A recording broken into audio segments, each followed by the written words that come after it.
Extra micro defence theme आपके सामने बहुत अच्छी तरीके से पकड़ रहे हैं हेमंत जी।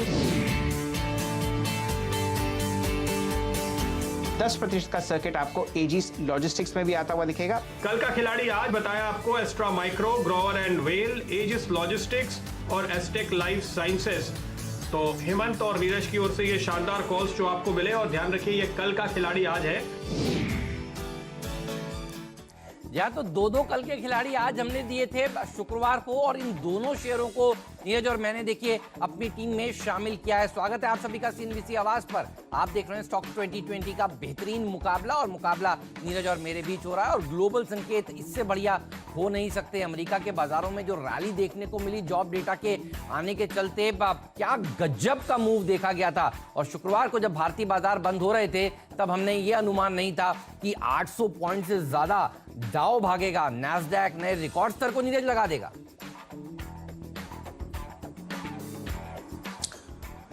जी हाँ, बिल्कुल। इतने बेहतरीन रैली, इतनी शानदार तेज़ी बहुत दिनों बाद अमेरिका के बाज़ारों में देखने को मिली, और उसका सिर्फ एक ही कारण था कि जो जॉब का डेटा आया वो बहुत एनकरेजिंग था। जहाँ कम होने की उम्मीद थी उसके सामने बहुत ज़्यादा बढ़ के नंबर आए, 25 लाख का नंबर आया, और ये संकेत दे रहा है कि जो रीओपन किया गया अमेरिकी इकनॉमी को, उसका फ़ायदा हो रहा है।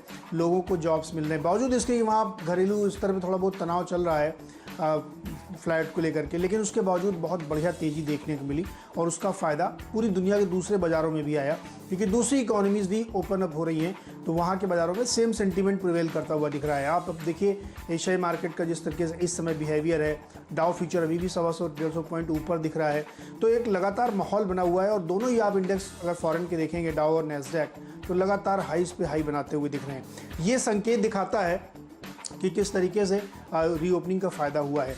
क्रूड में जो तेज़ी आप देख रहे हैं उसके दो रीज़न है। एक तो प्रोडक्शन कट 1 महीने और एक्सटेंड किया गया है, लेकिन इसके साथ ये मत भूलिए कि रीओपन के साथ साथ डिमांड बढ़ती हुई दिख रही है क्रूड की, और उसकी वजह से भी एक बड़ा फ़ायदा हुआ है इसको, तो वो भी एक संकेत है। और जो बहुत सेफ हेवन के तौर पे लोग गोल्ड को लेके चलते थे वो कम हुआ है, उसका भाव 1700 के नीचे आ गया है, तो ये एक बहुत पॉजिटिव सेंटीमेंट है। मुझे लगता है इससे बेहतरीन संकेत हो नहीं सकते।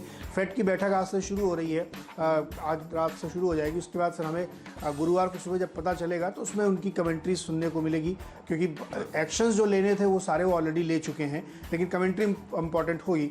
बहरहाल कमेंट्री में आप ज़्यादा से ज़्यादा चिंता व्यक्त करेंगे और इससे ज़्यादा कुछ नहीं। तो मुझे लगता है कि रीओपनिंग की जो थीम है वो पूरी दुनिया में चल रही है, और आज से तो भारत में भी प्रॉपर रीओपनिंग जिसको कहते हैं अनलॉक 1 का जो आगाज़ है वो आज से शुरू हो रहा है। मॉल्स खुल रहे हैं, दुकानें खुल रही हैं, पूजा स्थल खुल रहे हैं, ट्रांसपोर्ट चल रहे हैं, तो इसका भी फ़ायदा होगा। तो आज पूरी तरीके से पॉजिटिव माहौल है, तेज़ी का माहौल है। बिल्कुल, जब आज मैं दफ्तर आ रहा था मैं देख रहा था ओला ऊबर जो है देखिए वो मुंबई की सड़कों पे चलनी शुरू हो चुकी है। यानी रीओपनिंग, रिपेयर, रीस्टार्ट, 45 दिन के लॉकडाउन के बाद अनलॉक 1.0 के जो चीज़ें हैं वो देखिए वो आज से शुरू हो रही हैं। तो अंतर्राष्ट्रीय पिच तो मजबूत है ही, भारतीय पिच भी बहुत मजबूत है। लेकिन देखिए हम आपसे हमेशा से कहते रहे, मार्च में जब गिरावट हो रही थी तो लेना है, खरीदना है आपको बाजार। अब आप देखिए जो लोग नहीं ले रहे थे अब वो फियर ऑफ मिसिंग आउट वाली फीलिंग आ रही है नीरज। 33% मार्च के लो से भारतीय बाजार रिकवर हो चुके हैं, और अमेरिका के बाजारों में S&P 500 जो बड़ा सूचकांक है जहां पर 500 कंपनियां हैं वो 45% रिकवर हो चुकी है। तो देखिए जिन लोगों ने मार्च के लोज में खरीदारी नहीं करी उनके लिए ये लर्निंग है, और जिन्होंने करी, जो सीएनबीसी आवाज के साथ देखिए जुड़े हुए थे हम, क्योंकि हमेशा से खरीदारी करने की बात करते थे, तो देखिए उनका फायदा होता हुआ साफ तौर पर नजर आ रहा है। और एफआईआईज भी खरीदारी कर रहे हैं। फाइनली आप देखिए पिछले 8 ट्रेडिंग सेशन में हमने देखा है कि केवल एक ही दिन हम लाल निशान में जाकर बंद हुए हैं, बाकी 7 दिनों में भारतीय बाजारों में तेजी देखने को मिली है। और ये पिछले 8 ट्रेडिंग सेशंस में अगर आप देखें तो 1100 पॉइंट की रिकवरी दरअसल निफ्टी में देखने को मिल रही है। पिछले 2 हफ्तों में अगर आप देखें तो 6%, पिछले हफ्ते उससे पहले 6%, 12% निफ्टी ने देखिए बढ़िया चाल दिखाई है। तो मॉनसून की सीरीज है, जून सीरीज, खबर आपको हम लगातार देखिए अच्छी वाली बता रहे हैं। उन्हीं स्टॉक्स के ऊपर आपका फोकस होना चाहिए जहां पर मोमेंटम है, जहां पर अच्छी खबरें आ रही हैं। मुझे लगता है आज भी बल्लेबाजी करने का ही व्यू है, अच्छा प्रदर्शन देखने को मिलेगा। देखिए, जब एफआईआईज ने जून सीरीज में करीब 14,000 करोड़ रुपए की बाइंग कर ली तो फिर आपको तो जरूर देखिए अब उतर जाना चाहिए, अगर आप इनकेस मार्केट में नहीं उतरे हैं तो शुरुआत कर देता हूं कल के खिलाड़ी आज से। एस्ट्रा माइक्रो इस स्टॉक को मैंने सुझाया था, आप याद करिए शुक्रवार को 3:15 बजे के आसपास सब लोग कह रहे थे कि पिछले हफ्ते आपने लोगों ने कल का खिलाड़ी आज 3-4 दिन नहीं दिया, तो हमने सोचा चलिए शुक्रवार है तो 2 दे दिए जाएं। तो कल का खिलाड़ी आज था एस्ट्रा माइक्रो। मुझे लगता है आज भी 20% का अपर सर्किट वाला कैंडिडेट है ये स्टॉक। दमदार प्रदर्शन यहाँ पर देखने को मिलेगा। देखिए, एक थीम जो शुक्रवार को हमने प्ले की थी वो ये थी कि जहां सर्किट फिल्टर रिवाइज हुए हैं ऊपर की तरफ, उनके ऊपर आपकी नज़र होनी चाहिए। ध्यान रखिएगा, ये बड़े दिनों बाद रिवाइज हुए हैं, तो स्टॉक्स एक दिन नहीं चलने वाले, कई दिनों तक लगातार देखिए ये चलेंगे। जैसे कहते हैं ना, कैदी जब छूटता है तो बहुत दिनों तक देखिए वो दौड़ लगाता है, बिल्कुल वैसे ही ये जेल से छूटे हैं ये सारे के सारे स्टॉक्स। 5-5, 10-10% के सर्किट में देखिए लगे हुए थे। यहाँ पर एक अच्छी खासी रैली देखने को मिलने वाली है। एस्ट्रा माइक्रो में आपको बता दूं, फंड्स के पास अच्छा खासा शेयर है।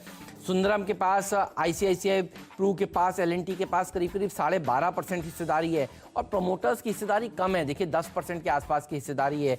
इस तरह की कंपनियां दरअसल विदेशी में एफडीआई निवेश का जो फायदा मिल सकता है, देखिए जो अभी हाल ही में आपने देखा था नियम बढ़ाए गए थे, 75% तक 74% तक नियम किए गए थे, 49% से बढ़ाकर एफडीआई के सरकार ने।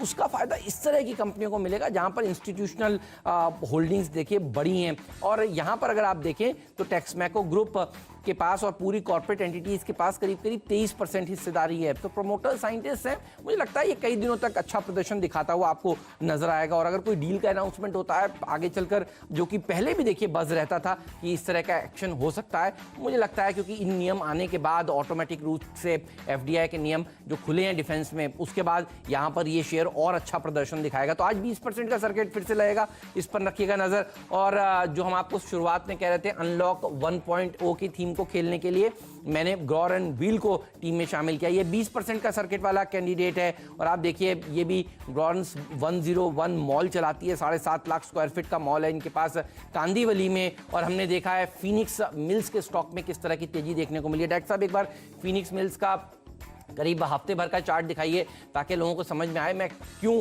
ग्रॉवर एंड व्हील के ऊपर बुलिश हूं। जब फिनिक्स मिल्स का शेयर जो सालों साल ठंडा पड़ा रहता था वो बढ़िया प्रदर्शन दिखा रहा था पिछले हफ्ते in the run up to unlock 1.0, तो फिर देखिए ये स्टॉक तो बहुत अंडर वैल्यूड है। ये देखिए 7 दिनों में इस स्टॉक में 28% की रैली देखने को मिली और ये 650 रुपए के आसपास पहुंच गया स्टॉक। और उससे पहले देखिए बिल्कुल नहीं चलता था। अब आप दिखाइए ग्रॉवर एंड व्हील का शेयर, ये पिछले ट्रेडिंग सेशन में ही जब मैंने इसको कल का खिलाड़ी आज का दर्जा दिया तभी देखिए ये चला है। और मुझे लगता है यहां पर अभी भी अंडर वैल्यूएशंस काफी सारी हैं, तो इस तरह के स्टॉक अच्छा प्रदर्शन दिखाएंगे। ये कंपनी दरअसल क्रूड के प्रोडक्ट्स में भी है, पेंट्स इनेमल्स बनाने का कामकाज करती है, वार्निश बनाने का कामकाज करती है और स्पेशलिटी केमिकल वाले स्टॉक्स में देखिए एक अच्छी तेजी देखने को मिल भी रही है। तो ग्रॉवर एंड व्हील ये है वो स्टॉक जो मुझे पसंद है। 70% के आसपास की प्रमोटर्स की हिस्सेदारी है और कोई भी गिरवी रखा हुआ शेयर नहीं है, तो मुझे लगता है यहां पर भी एक बढ़िया तेजी आज के सत्र में फिर से देखने को मिलेंगी। तो ये हैं 20-20% के 2 खिलाड़ी